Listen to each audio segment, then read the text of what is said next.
America के Venezuela पर हमले के बाद अब ग्लोबल हलचल मची हुई है। मादुरो को अमेरिका ने अरेस्ट कर लिया है, तो वहीं इस हमले के बाद रूस और चीन एक खेमे में आ गए हैं और इसी को लेकर रूस और चीन ने कड़ी प्रतिक्रिया दी है। दोनों ही देशों ने वेनेजुएला पर हमले की कड़ी निंदा की है, साथ ही अमेरिका को वार्निंग भी दे दी है। रूस और चीन ने इसे अंतर्राष्ट्रीय नियमों का उल्लंघन बताया। और इसी बीच इस वक्त की एक बड़ी ब्रेकिंग पहले आपको बता देते हैं। वेनेजुएला हमले से जुड़ी इस वक्त की एक बड़ी खबर, अमेरिकी हमलों से दहला वेनेजुएला। और जो अपडेट्स आ रहे हैं आपको बता दें, अमेरिकी हमले में अब तक लगभग 40 लोगों की मौत की खबर आ रही है। अमेरिका के वेनेजुएला पर हमले के बाद संयुक्त राष्ट्र सुरक्षा परिषद ने भी अब बैठक बुलाई है। सोमवार सुबह यानी कि भारतीय समय अनुसार कल सुबह 10 बजे कोलंबिया के अनुरोध पर यह आपात बैठक बुलाई गई है और इस बैठक का चीन और रूस ने भी समर्थन किया है। कोलंबिया ने मांग की है कि संयुक्त राष्ट्र महासचिव एंटोनियो गुटेरेस परिषद को घटनाक्रम की जानकारी दें और वेनेजुएला में राष्ट्रपति मादुरो की सरकार को लेकर मतभेद है। जनता की प्रतिक्रिया मिली जुली है, जिसके बाद देखना यह होगा कि यूएनएससी की बैठक में इस मामले में क्या रुख किया जाता है। तो बड़ी खबर, अमेरिका ने वेनेजुएला पर जो हमले किए उसमें 40 लोगों की मौत की खबर सामने आ रही है। वेनेजुएला के राष्ट्रपति और उनकी पत्नी को जो हिरासत में लिया सो अलग। आधे घंटे के अंदर अमेरिका ने इस पूरी कार्रवाई को अंजाम दिया और एयर स्ट्राइक करते हुए, कई जगहों पर हवाई हमले करते हुए पूरे वेनेजुएला की राजधानी कारकस को दहला दिया। लगभग आधे घंटे तक चले इस ऑपरेशन में अमेरिका ने वेनेजुएला के राष्ट्रपति को बंधक बनाया और वहां घर से घसीटते हुए ले गए और न्यूयॉर्क पहुंचने के बाद की तस्वीर भी जारी की। कैसे वेनेजुएला के जो राष्ट्रपति हैं वो बेबस लाचार हथकड़ी में कैद नजर आए। अब ट्रंप का अगला टारगेट भी सेट है। देखना ये होगा कि यूएनएससी की बैठक में क्या अमेरिका को लेकर कोई बड़ा फैसला किया जाता है, लेकिन कई देशों के विरोध के सुर जो हैं वो उठने लगे हैं, तो कई जगह पर कुछ लोग सपोर्ट में भी सामने आए हैं। वेनेजुएला हमले से जुड़े इस वक्त की एक और बिग ब्रेकिंग आपको बता दें। हमले की पूरी मॉनिटरिंग जो है वो खुद डोनाल्ड ट्रंप कर रहे थे। ट्रंप ने सोशल मीडिया पर इसकी एक तस्वीर भी शेयर की है। अमेरिकी राष्ट्रपति ट्रंप ने ट्रूथ सोशल पर ये तस्वीरें शेयर की हैं।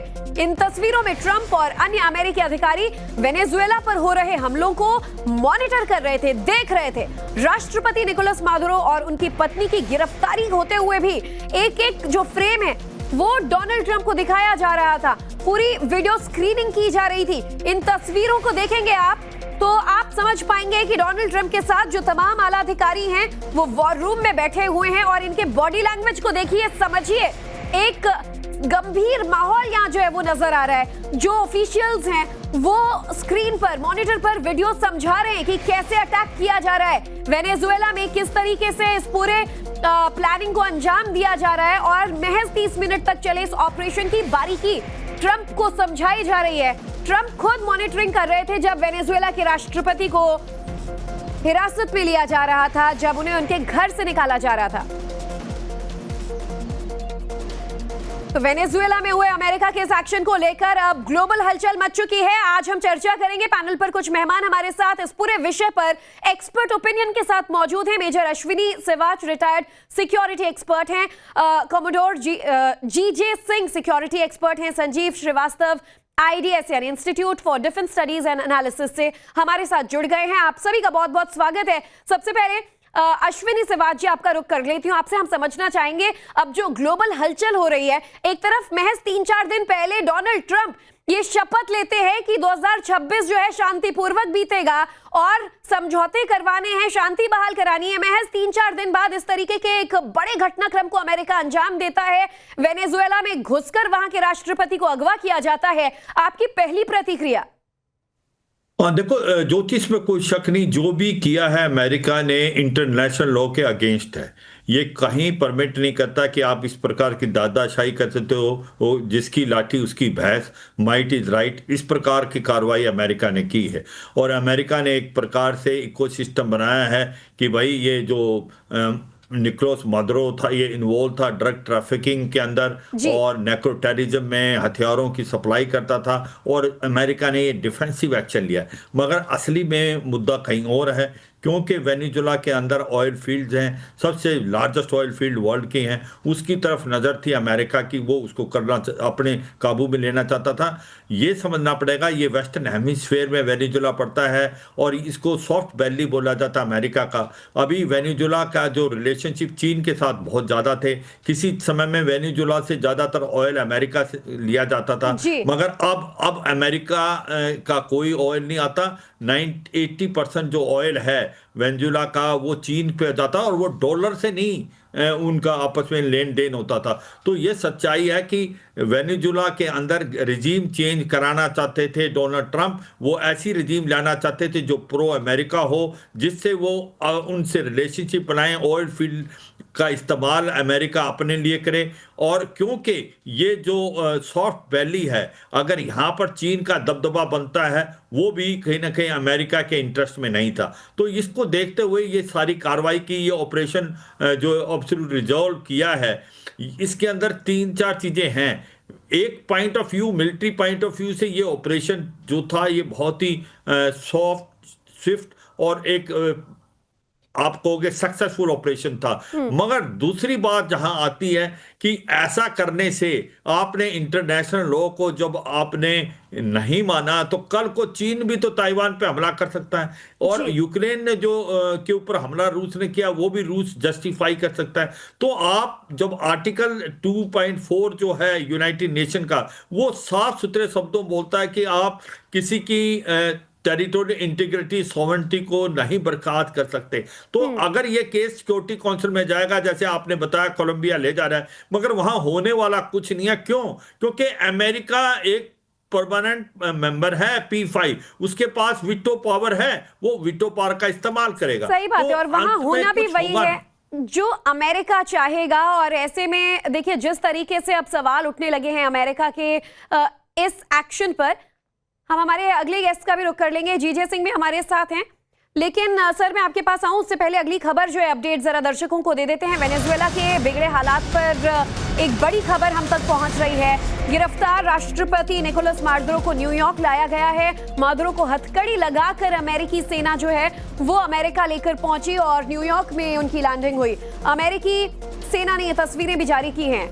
और अब वेनेजुएला में जो उपराष्ट्रपति थी डेल्सी रॉड्रिग्स, उन्हें वेनेजुएला की अंतरिम राष्ट्रपति बनाया गया है। वेनेजुएला की सुप्रीम कोर्ट ने आदेश दिया है। ये तस्वीर भी आपके सामने, बेबस लाचार से नजर आ रहे हैं। ये शख्स कोई और नहीं, ये निकोलस मादुरो हैं। और वेनेजुएला में जिस तरीके से मिडनाइट कोहराम मचा, उसके बाद इन्हें हथकड़ी में बेड़ियों में बांधते हुए अमेरिकी सेना इनके घर से घसीट कर, सोचिए, एक मुल्क के राष्ट्रपति को उन्हीं के घर से अगवा कर ले गई।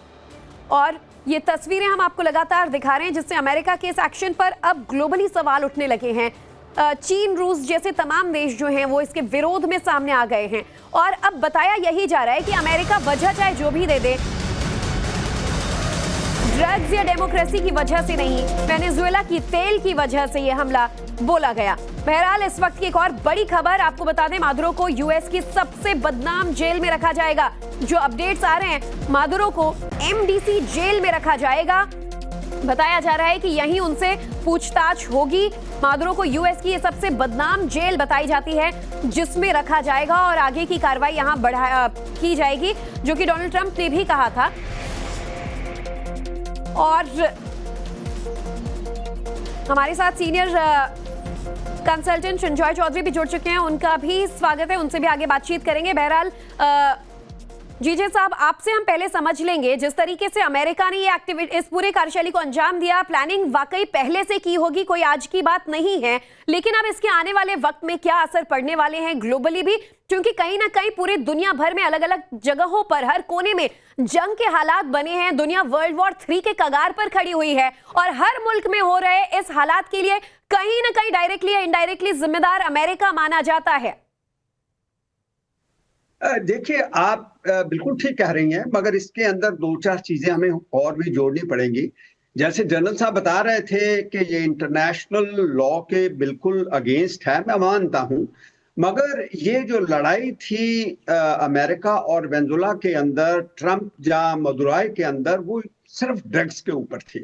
क्योंकि अमेरिका के बहुत लोग जो हैं वो तंग आ चुके थे कि ये जो वेनेजुएला से ड्रग की ट्रैफिकिंग होती जी। है, वहां पे ट्रैफिक को डाल दिया जाता है जबरदस्ती और लोगों को खराब कर रहे हैं, तो मेजॉरिटी ऑफ पीपल, जिसकी तरफ हम ध्यान नहीं दे रहे, जी। मेजॉरिटी ऑफ अमेरिकन जो थे वो इससे तंग आ चुके थे एंड दे वांटेड कि इनके ऊपर कुछ एक्शन लिया जाए।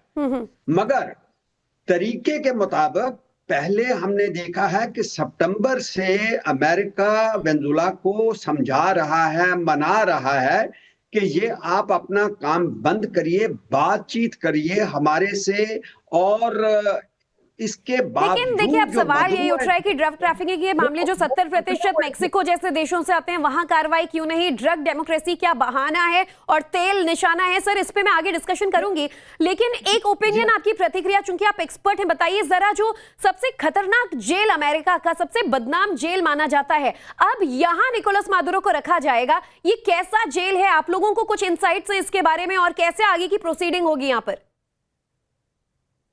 देखिए, सबसे पहले तो मैं कहूंगा कि उसको एक जो ड्रग डीलर होता है उसकी तरह, जो अमेरिका की कानून की नजर है उसकी तरह देख रहे हैं। वो उसको एज ए प्रेसिडेंट नहीं अब देख रहे, और उनके जो कानून है, जो एक आंख है, वो चाहे वो ड्रग डीलर या ड्रग पेडलर हो, वहां का छोटा बड़ा हो, कैसा भी हो, उसकी नजर से देखते हुए वो उसको इक्वल ट्रीटमेंट दे रहे हैं, क्योंकि उनका जो लॉ है, अमेरिकन लॉ है, वो बहुत अलग है। वो ये नहीं कैलकुलेशन में लेता कि ये किसी देश का पहले का प्रेसिडेंट है और बड़ा ऑफिसर था या बड़ा डिप्लोमेट था, इसके ऊपर उनका बिल्कुल आंख नहीं है। वो जो कर रहे हैं वो अपने हिसाब और किताब के साथ कर रहे हैं, और मैं समझता हूं कि हर देश का अपना अपना एक देखने का रवैया होता है, नजरिया होता है, तो उसके मुताबिक तो वो ठीक ही कर रहे हैं। तो बदनाम तो है, एमडीसी तो बहुत बदनाम मानी गई, क्योंकि वहां पे लोगों का जो ट्रीटमेंट भी वो ठीक नहीं होता। लोगों को पूछताछ जब की जाती है तो उनको 3rd डिग्री से हम कहते हैं, वैसे पनिशमेंट भी दी जाती है, जो थोड़ी बहुत मुझे उसके बारे में नॉलेज है, तो वो उसको ट्रीट करेंगे, क्योंकि जो अमेरिकन एडमिनिस्ट्रेशन है, हाँ। उनके जहन के अंदर ये मेन कल्प्रिट था, क्योंकि आंकड़ा हुआ था, बहुत अकड़ू था, इसने बात नहीं की। और दूसरा, बाकी जैसे जनरल साहब ने कहा, मैं उनकी बातों से पूरा सहमत हूं, इसके चीन के साथ बहुत अच्छे दोस्ताना था, जुगलबंदी थी। रशिया के आप ये देखिए कि सुखाए 30s इनके एयरफोर्स के पास थे, और बहुत इक्विपमेंट चाइना से है मिलिट्री का। मुझे तो ये समझ नहीं आ रही कि इनके जो हेलीकॉप्टर वहां से उसको उठा के लेके आ रहे थे उनके प्रेसिडेंट को, वो उनके हेलीकॉप्टर को शूट भी नहीं कर पाए। अरे भाई, इतनी लैक्स और सॉफ्ट और जिसे कहते हैं बिल्कुल जिसे कहते हैं बेहद ताजा, रिलैक्स्ड, और बिल्कुल सही बात है। ये सवाल तो तमाम उठ रहे हैं, लेकिन इसी पर चलिए मैं बातचीत करूंगी। हमारे सहयोगी जो है सृंजॉय चौधरी भी हमारे साथ जुड़ गए। सृंजॉय, जानना चाहूंगी, अमेरिका के इस हमले को आप कैसे देख रहे हैं फिलहाल? देखिए, एज अ मिलिट्री ऑपरेशन ये बहुत ही सक्सेसफुल रहा। हाँ, क्योंकि अमेरिका के पास बहुत ही अच्छा इंटेलिजेंस था। मदुरो क्या कर रहे हैं, कहाँ रह रहे, क्या कपड़ा पहन रहे हैं, कहाँ जा रहे, क्या खा रहे, सब पता है। तो अंदर में someone very close to Maduro कोई था जो सब इंटेलिजेंस दिया अमेरिका को। ऑपरेशन भी बहुत ही सक्सेसफुल हुआ, लेकिन अब देखने पड़ेगा 2-3 चीज अभी देखने पड़ेगा। एक तो रेजिम चेंज। आप मदुरो को उठा के ले आए अमेरिका, ठीक है, बहुत ही सक्सेसफुल हुआ, लेकिन अब क्या होगा? क्योंकि वहां वेनेजुएला में जो वाइस प्रेसिडेंट थे, वाइस प्रेसिडेंट रोड्रिगेज, वो इंटरिम प्रेसिडेंट बन गए हैं, लेकिन प्रेसिडेंट ट्रंप, राष्ट्रपति ट्रंप कह रहे हैं वी विल रन वेनेजुएला। तो एक तरफ आपका इंटरिम प्रेसिडेंट है, एक तरफ ट्रंप साहब बोल रहे हैं वी विल रन वेनेजुएला। ये कैसे हो सकता है? इसका सॉल्यूशन क्या होगा, ये देखने पड़ेगा। सेकेंड बात जो है, वी विल रन वेनेजुएला, कितने दिन के लिए, कितने महीना के लिए, कितने साल के लिए, किसी का पता नहीं है। लेकिन देखिए ये जो अमेरिकन गवर्नमेंट जो वहां चलाएंगे, तो देखिए अफगानिस्तान में क्या हुआ था, आप देखिए इराक में क्या हुआ था, ये भी मानने पड़ेगा। Are the American people ready for this, ये भी देखने पड़ेगा। तो 2-3 चीज अभी भी क्लियर नहीं है कैसे आगे बढ़ेगा वेनेजुएला का सिचुएशन। सही बात है, वेनेजुएला का सिचुएशन आगे कैसे बढ़ता है इस पर सबकी नजर जरूर टिकी रहेगी। खासतौर पर अब दुनिया भर के वो मुल्क जो वेनेजुएला के समर्थन में आ गए, उनका कहना है कि अमेरिका की दबंगई है कि किसी मुल्क में घुसकर इस तरीके से जंग के हालात को अंजाम देना, और ये सरेआम एक किडनैपिंग की वारदात है, वो भी वहां के राष्ट्रपति की। बहरहाल एक बड़ी खबर और जो वेनेजुएला पर हुए हमले और मादुरो की गिरफ्तारी के बाद इससे जुड़ी हुई आ रही है अमेरिका के अंदर से ही। आपको बता दें ट्रंप के इस कदम के विरोध में जोहरान ममदानी भी उतर आए हैं। न्यूयॉर्क के मेयर हैं ममदानी ने मादुरो की गिरफ्तारी का विरोध किया, राष्ट्रपति से फोन पर विरोध जताया और एक्शन अंतर्राष्ट्रीय कानून और संप्रभुता के खिलाफ बताया। ममदानी ने यह भी कहा कि इस एक्शन का असर न्यूयॉर्क में रहने वाले तमाम वेनेजुएला के लोग या फिर बाकी के जो न्यूयॉर्क के लोग हैं उन पर जरूर पड़ेगा आने वाले वक्त में। तो ममदानी को आप सुन रहे थे और संजीव श्रीवास्तव जी आपका रुख करूंगी। फिलहाल आपसे भी हम समझना चाहेंगे इस पूरे मामले पर आपका रुख कि जिस तरीके से अब ये बात भी सामने आ रही है कि अमेरिका पर भी इसका असर पड़ेगा। खासतौर पर न्यूयॉर्क में आपने मेयर को सुना जो ये कह रहे हैं कि चाहे वेनेजुएला के लोग हो बाहर के लोग हो, क्या कुछ अब इसके आगे की जो प्रतिक्रियाएं हैं वो वहां देखने को मिलेंगी? चूंकि डोनाल्ड ट्रंप जिस हिसाब से प्रेस कॉन्फ्रेंस में अपनी बात कहते हैं, कहावत है अपना काम बनता भाड़ में जाए जनता, उन्हें इसके आफ्टर मैथ्स की फर्क नहीं पड़ती। उन्होंने ये साबित कर दिया और संदेश दे दिया कि दुश्मन मुल्कों के साथ ऐसा होगा। देखिए ज्योति जी, सबसे पहले तो मैं ये कहूंगा कि यूनाइटेड स्टेट्स ऑफ अमेरिका जैसा राष्ट्र जो कि पूरे विश्व भर में लोकतंत्र की दुहाई देता है, ह्यूमन राइट्स के तर्क देता है, बातें रखता है और पूरे विश्व में एक डेमोक्रेटिक रूल्स बेस्ड ऑर्डर को डिफेंड करने की बातें करता है, जब राष्ट्र स्वयं रूल्स बेस्ड ऑर्डर के खिलाफ जाकर के काम करे और किसी भी राष्ट्र की सॉवरेनिटी, उसकी टेरिटोरियल इंटीग्रिटी को वायलेट करते हुए और उस राष्ट्र के राष्ट्रपति को कैप्चर कर ले, किडनैप करके अपने राष्ट्र लेता है, तो इस तरीके का जो व्यवहार अगर यूनाइटेड स्टेट्स ऑफ अमेरिका जैसी महाशक्ति करती है तो ये विश्व के लिए अच्छे संकेत नहीं है। और यही अमेरिका कल किस आधार पर चाइना की आलोचना करेगा? जब चाइना अगर ताइवान के खिलाफ कोई एग्रेशन दिखाता है तो चाइना किस आधार पर उसे रोकेगा कि आप कौन सा आप रूल्स बेस्ड ऑर्डर को, डेमोक्रेटिक रूल्स बेस्ड ऑर्डर को वायलेट करने जा रहे हैं?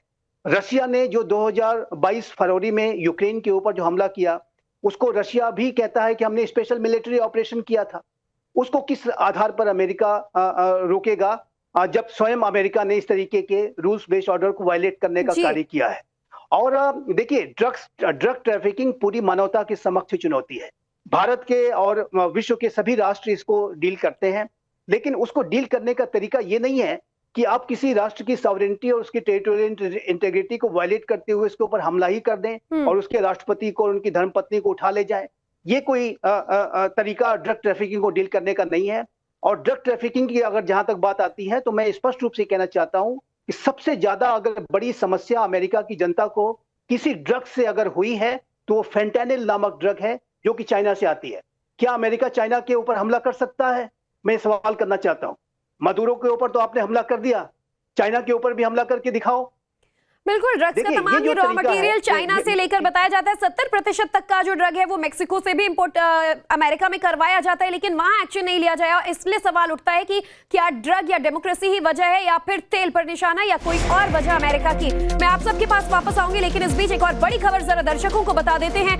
एक तरफ अमेरिका के अंदर ट्रंप के कदम का विरोध हो रहा है, तो वहीं इससे जुड़ी जो दूसरी बड़ी खबर ग्लोबल मंच से आ रही है कि वेनेजुएला पर एयर स्ट्राइक से चीन भड़क गया है। देखिए, चीन और रूस के रवैये को लेकर सबसे पहले सवाल उठने लगे थे कि इस पर ये जो दोस्त मुल्क है वेनेजुएला के, इनका क्या प्रतिक्रिया होगा? ये अंतर्राष्ट्रीय कानून का उल्लंघन है। चीन का कहना है कि विदेश मंत्रालय ने बीजिंग में ये बयान जारी करते हुए कहा, अमेरिका का ये कदम हेजमोनिक एक्शन है जो कि अंतर्राष्ट्रीय कानून और संयुक्त राष्ट्र चार्टर के मूल सिद्धांतों का खुला उल्लंघन करता है। मंत्रालय ने कहा है कि चीन इस कार्रवाई से अब गहरी चिंता में है और किसी भी संप्रभु देश के राष्ट्रपति के खिलाफ बल प्रयोग का कड़ा इस्तेमाल करने का विरोध करते हैं। अश्विनी सवाज जी, जिस तरीके से चीन ने भी अब अपना स्टेटमेंट जारी कर दिया है, रूस ने भी कहा है कि इस पे वापस अमेरिका को विचार करना चाहिए। सवाल इसलिए उठना लाजमी हो जाता है कि ये वही अमेरिका है, वही डोनाल्ड ट्रंप है जो पीस मेकिंग की बात करते हैं, नोबेल के लिए खुद को बार बार नॉमिनेट करते हैं, शांति स्थापना करने की बात करते हैं। हाँ बिल्कुल सच्चाई है ज्योति, आपने बहुत अच्छा बोला कि वो देश और जो उसके प्रेसिडेंट है डोनाल्ड ट्रंप कहते हैं मैंने 8 वर्ल्ड के युद्ध रुकाए, मैं शांति की तरफ मुझे नोबेल पीस प्राइज मिले, और आप इंटरनेशनल लॉ को बर्खास्त करते हुए एक देश के प्रेसिडेंट को आप वहां से किडनैप करके ले आते हैं। ये कौन से इंटरनेशनल लॉ में लिखा हुआ है? ये सच्चाई है, ये वायलेशन है, दादागिरी है, ये माइट इज राइट, जिसकी लाठी उसकी भैंस, वो वाला उसने दिखाया। हाँ, इसके अगेंस्ट अभी जो खुल के आए हैं वो चीन है, रूस है, ईरान है, मगर दुख की बात यह है कि क्या उसके अगेंस्ट एक्शन हो सकता है? यूनाइटेड नेशन सिक्योरिटी काउंसिल में बात जाएगी, मगर क्योंकि अमेरिका P5 का मेंबर है, उसके बाद वीटो पावर है, वो वीटो पावर यूज कर लेगा। अब देखें कि अगर अमेरिका का ट्रैक रिकॉर्ड, अमेरिका ने ये पहली बार नहीं किया और आखिरी बार नहीं कर रहा। देखें आप, पनामा में 1990 में किया, लीबिया में किया, इराक में किया। इराक में तो बोलते रहे कि वो केमिकल वेपन्स हैं इसलिए उस पर गए, उन्होंने एक प्रकार से वहां पर चले गए, और इराक हुआ या लीबिया या पनामा, वो उनको डिस्टर्ब कर दिया। अब जिस प्रकार से एक्शन किया, मैं दो बातें, एक ये जो बार बार बोल रहे हैं कि ड्रग ट्रैफिकिंग, हाँ सच्चाई, ड्रग ट्रैफिकिंग नैक्रो टेररिज्म वर्ल्ड के लिए प्रॉब्लम है, और ये कह रहे हैं 95% सी से आता है, मगर जो आंकड़े बोलते हैं इंटरनेशनल के 5 से 7% आता है सी से, 90% जो है लैंड रूट से आता है, वो मैक्सिको से, कोलंबिया से। तो ये सच्चाई है कि ये जो भी कार्रवाई की, ये अमेरिका को अपने इंटरेस्ट के लिए की है, वो ये अमेरिका ने अपने हित के लिए कदम उठाया है, अपना इंटरेस्ट देखा है। सर, आपकी बातचीत आगे मैं कंटिन्यू करूंगी। इस बीच जो बड़ा अपडेट आ रहा है वेनेजुएला से जुड़ा हुआ, वेनेजुएला पर ट्रंप के एक्शन के बाद अमेरिका पर लगातार इंटरनेशनल प्रेशर बढ़ता जा रहा है, और अब यह अंतरराष्ट्रीय दबाव रूस ने बनाया है। बड़ी खबर जो आ रही है वेनेजुएला हमले पर, रूस ने भी चिंता जताई है, हमले को सशस्त्र आक्रामकता बताया है, और रूसी विदेश मंत्रालय ने बयान जारी कर कहा है कि अमेरिका ने वेनेजुएला पर सैन्य हमला किया, जो बेहद चिंताजनक और निंदनीय है। मंत्रालय ने कहा है कि इस तरह के हमलों को सही ठहराने के लिए जो तर्क दिए जा रहे हैं वो पूरी तरह निराधार हैं। रूसी विदेश मंत्रालय ने जोर देकर कहा कि मौजूदा हालात में सबसे जरूरी हालात को और बिगड़ने से रोकना और बातचीत के जरिए समाधान निकालना होगा। रूस ने अब स्पष्ट किया है कि लैटिन अमेरिका को 2014 में घोषित शांति क्षेत्र बना रहना चाहिए।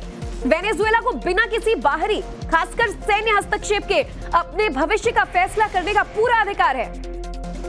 और इसी अपडेट पर जीजे सिंह साहब, मैं आपका भी जो रुख है वो स्पष्ट समझना चाहूंगी। क्यों एक तरफ रूस की ये कड़ी प्रतिक्रिया सामने आ गई है, डोनाल्ड ट्रंप दावा कर रहे थे 24 घंटे में यूक्रेन वॉर रुकवा देंगे, लेकिन अभी इतने दिन बीत चुके हैं, उस पर कोई अपडेट नहीं, और ऊपर से अब रूस की ये भी एक और नाराजगी।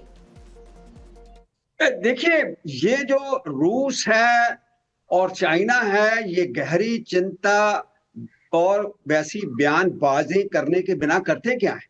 आप मुझे ये बताएं। जब बहुत रिसेंटली ईरान के ऊपर अमेरिका ने अपने वो स्टेल्थ बॉम्बर्स डालकर उनके न्यूक्लियर जो साइट से उनको तबाह कर दिया, तो हम सुन रहे थे कि जो चाइना है, जो रशिया है, ये भड़क जाएंगे, ये उसकी साइड पे खड़े हो जाएंगे, ये अमेरिका के अगेंस्ट आ जाएंगे। कोई नहीं आया, कोई नहीं आता अमेरिका के अगेंस्ट। उस टाइम सब बैठ गए, और अभी बयानबाजी फिर करनी शुरू कर दी है इन्होंने। और ये जो रशिया चाइना है, ये बयानबाजी ही करते हैं, कोई उसके सामने खड़ा होने चलिए, को तो आपका ये मानना है कि रूस चाइना जैसे जो बड़े मुल्क हैं वो सिर्फ बयानबाजी कर रहे हैं? मामला हालांकि यूएनएससी में जरूर पहुंचा है, लेकिन वहां भी फैसला अमेरिका के पक्ष में ज्यादातर होता नजर आता है, ये भी कहा जा रहा है। आपसे मैं आगे की प्रतिक्रिया लूं उससे पहले सृंजॉय का रुख कर लेती हूं, जो लगातार इस मामले पर हमारे साथ बने हुए। सृंजॉय, दरअसल मामला तेल का खेल बताया जा रहा है, जिसका इस्तेमाल अब अमेरिका ने क्लियर कर दिया कि हम करेंगे, वेनेजुएला पर अगले कदम तक हमारा शासन होगा। क्या इसी को लेकर हमले के पीछे की छिपी हुई मंशा बताई जा रही है? ट्रंप साहब खुद बोल चुके हैं, ये ऑयल एक इशू है, वेनेजुएला का ऑयल अमेरिका को चाहिए, और ट्रंप साहब ने कहा है हम जो सिस्टम है ऑयल निकालने का हम ठीक ठाक करेंगे, और वो ऑयल हम इस्तेमाल करेंगे। ये कह दिए हैं तो सबका समझ है अब क्या होने वाला है। ऑफ कोर्स ट्रायल होगा मदुरो का अमेरिका में, नार्को टेररिज्म इश्यू है, उसके बाद देखा जाएगा कोर्ट में क्या होता है। लेकिन वेनेजुएला का स्टेबिलिटी के बारे एक क्वेश्चन मार्क अभी भी है। तो इस बीच एक और बड़ी खबर आपको बता दें कि वेनेजुएला में सत्ता परिवर्तन का असर साउथ अमेरिका देशों में भी नजर आ रहा है। चिली में साफ तौर पर देखने को मिल रहा है और इसी से जुड़ी बड़ी खबर चिली के सेंटियागो से आ रही है। चिली में लोगों ने जश्न मनाया मादुरो की गिरफ्तारी के बाद। वेनेजुएला की सरकार के विरोध में ये लोग उतरे, यहां हाथों में झंडे लिए हजारों प्रदर्शनकारी सड़कों पर उतर आए और मादुरो की गिरफ्तारी के बाद खुशी मनाते दिखे। लोगों का कहना है कि मादुरो की सरकार एक तानाशाही सरकार थी। वहीं दूसरी तरफ चिली के राष्ट्रपति गैब्रियल बोरिक ने भी अमेरिका की इस हरकत का विरोध किया है। सुनिए इस पूरे मामले पर क्या कहना है चिली के राष्ट्रपति का।